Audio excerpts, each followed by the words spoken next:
अस्सलाम वालेकुम स्टूडेंट्स। आज हम अपना नेक्स्ट टॉपिक पढ़ेंगे है रिप्रोडक्शन इन एनिमल। प्लांट्स में हमने पहले देखा रिप्रोडक्शन सारा उनका सेटअप। अब हम एनिमल्स में देखेंगे कि किस तरह से रिप्रोडक्शन होती है, कौन कौन से वेज हैं और वो सब देखेंगे। एनिमल्स जो है वो उनमें भी सेक्सुअल और एसेक्सुअल दोनों किस्म की रिप्रोडक्शन पाई जाती है। एसेक्सुअल जो है वो एज़ कम्पेयर टू प्लांट्स इनके अंदर एनिमल्स के अंदर कम होती है।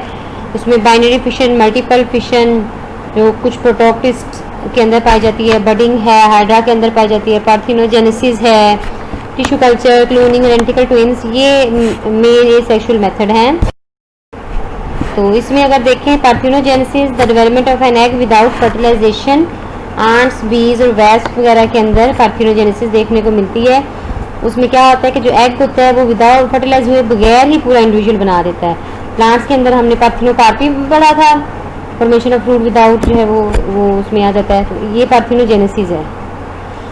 हनी बी की बात की जाए तो जो मेल ड्रोन्स हैं उनके अंदर वर्कर बीज जो कहलाती हैं वो अनफर्टिलाइज्ड एग से बनती हैं, और जो क्वीन बी है वो मेल गेमीट उसके पास होते हैं और एग ले करती है, लेकिन उनको फर्टिलाइज सब तो नहीं करती। जो ड्रोन्स बनते हैं वो अनफर्टिलाइज्ड एग से बनते हैं।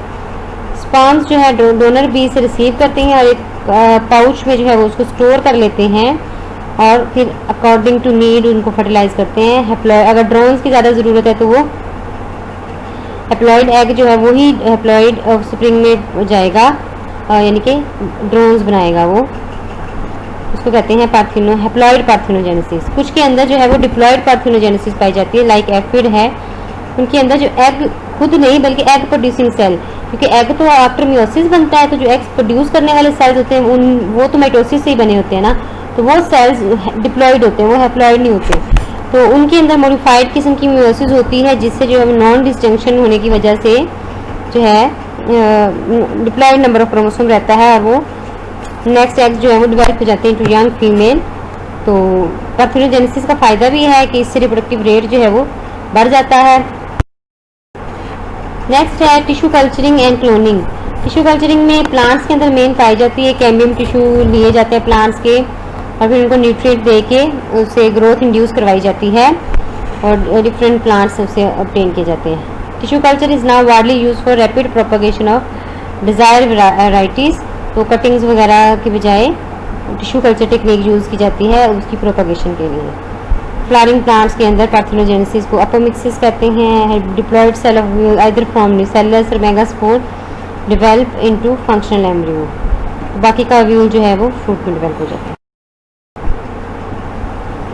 ऑर्गेनिज्म की बात की जाए तो organism produced from a single cell by sub culturing are called clones. Animals के अंदर क्या है, स्पेशली वर्टिब्रेट्स के अंदर nucleus from somatic cell remove किया जाता है और उसको एक दूसरे एग सेल के अंदर फिर क्या किया जाता है, एक जो ऑर्गेनिज्म का नॉर्मल बॉडी का सेल लिया जाता है और एक एग सेल लिया जाता है। एग सेल का न्यूक्लियस निकाल दिया जाता है और दूसरे सोमैटिक सेल का न्यूक्लियस भी निकाल दिया जाता है।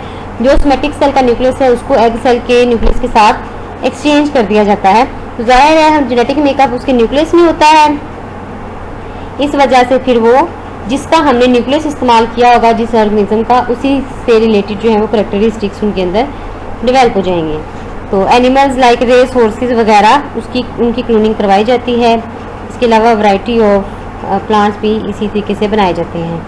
लेकिन application of this technique human would be open to serial moral questions. Theoretically, any number of genetically identical copies of the same man or woman might be made.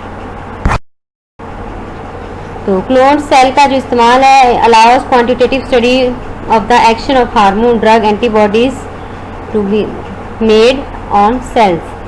तो such techniques is useful substitute for investigating the effect of drug, cosmetic and pharmaceutical product on animal cell without exposing laboratory animal to these chemicals.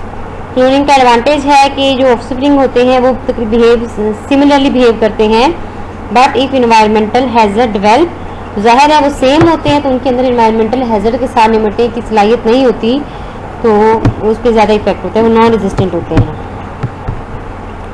Also the degree to which environment influence clone development is not fully known. अभी तक उसके बारे में काफ़ी research की ज़रूरत है, तो उस पर भी काम हो रहा है। Clone cell would have to go through all the phases of development once again including embryo, fetus, baby, childhood. Higher vertebrates humans के अंदर यानी मैन के अंदर zygote after fertilization undergo cleavage. Mean identical twins की अगर बात की जाए, आपने देखा है कई लोग जो है वो आइडेंटिकल ट्विंस होते हैं, तो यानी कि वो एक जैसे दो ह्यूमन बींग्स होते हैं। तो वो कैसे बनते हैं? वो जब उनकी मदर का जो जाइगोट होता है, फर्टिलाइजेशन के बाद अगर वो जब उसमें डेवलपमेंट स्टार्ट होनी है, क्लीवेज वगैरह, उस टाइम पे अगर वो सेल जो है वो सेपरेट हो जाएं, तो क्योंकि वो सेम जेनेटिक मेकअप रखते होते हैं सेल, तो उससे आइडेंटिकल ट्विंस बनते हैं। When embryo is at 2 cell stage, the 2 blastomeres instead of remaining together separate and behave two independent zygote, each giving rise to a new individual. तो mitosis से produce हुए हैं तो they are genetically identical. Some cases में क्या होता है, more than one egg जो है वो प्रोड्यूस होता है फीमेल के अंदर, वो मतलब एक से ज़्यादा, 2 होंगे, 3 होंगे, जितने भी, तो वो सारे फर्टिलाइज हो जाते हैं। तो ज़ाहिर वो अलग अलग फर्टिलाइज हो रहे होते हैं, तो ज़्यादा जाइगोट बनते हैं, तो इससे न्यू ऑफस्प्रिंग बनते हैं। लेकिन वो जेनेटिक मेकअप उनका डिफरेंट होता है, क्योंकि वो डिफरेंटली फर्टिलाइज हुए होते हैं, डिफरेंट एग्स फर्टिलाइज हुए होते हैं। एक एग्स या एक एग और एक स्पर्म के मिलने से नहीं बनते, बल्कि डिफरेंट किस्म के एग्स और स्पर्म्स के मिलने से बनते हैं। तो इस तरह के जो ट्विंस होते हैं उनको फ्रेटर्नल ट्विंस, या ट्रिपलेट हो तो फ्रेटर्नल ट्रिपलेट्स वगैरह कहा जाता है, और ये सेक्सुअली प्रोड्यूस होते हैं। सेक्सुअल रिप्रोडक्शन है, it is thought that asexual method reproduction is a primitive form of reproduction than the sexual reproduction। बाद में देखा गया कि प्रोडक्शन जो है वो गैमेट्स की हुई तो उससे ज़्यादा अच्छा वो सर्वाइवल रेट मिलता है।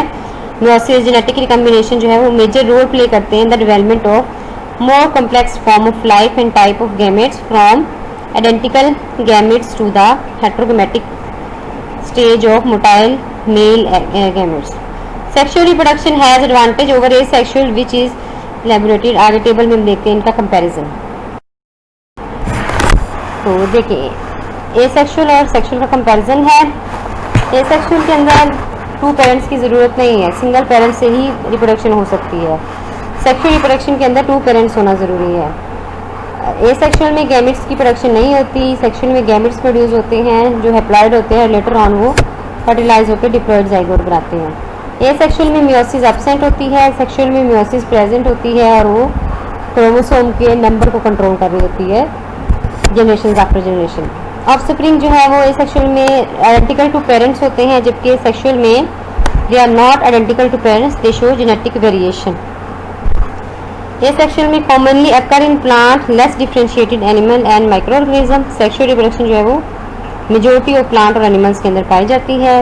Asexual reproduction results in rapid production of large number of offspring. Sexual reproduction अगर less rapid increase in number, जाहिर है उसमें वो आ जाते हैं, गैमेट्स बनने हैं, फिर उन्होंने फर्टिलाइज होना है, फिर जाके वो आगे होना है, तो ये ज़रा कम नंबर ऑफ इंडिविजुअल प्रोड्यूस होते हैं। इसके अलावा प्लांट्स और एनिमल के अंदर evolution of sexual reproduction also lead to differentiation of sexes. जाहिर है गैमेट्स डिफरेंट प्रोड्यूस होने हैं तो सेक्सेस भी बन गए, यानी मेल और फीमेल जेंडर जो है वो डिफरेंट उसमें बन गए। तो ऑर्गेनिज्म के अंदर या तो एक सेक्स होगा यानी वो मेल होगा, या फीमेल होगा यानी यूनिसेक्सुअल, या सम टाइम क्या होता है बाइसेक्सुअल होते हैं यानी हर्मैफ्रोडाइट, या उसमें दोनों सेक्सेस होते हैं। तो advance mode of sexual reproduction has unisexuality in animal but in plants के अंदर आपने पढ़ा, हम फ्लावर फर्स्ट ईयर में फ्लावर डिस्क्रिप्शन पढ़ी थी, तो उसमें हमने पढ़ा था कुछ प्लांट्स ऐसे होते हैं जो हर्मैफ्रोडाइट होते हैं, यानी इनमें मेल और फीमेल पार्ट दोनों प्रेजेंट होते हैं। एंड्रोशियम और गैनोशियम हमने उसमें दिखाए थे आपको, तो कुछ में दोनों होते हैं, हमने इस पर प्रैक्टिकल भी किया था।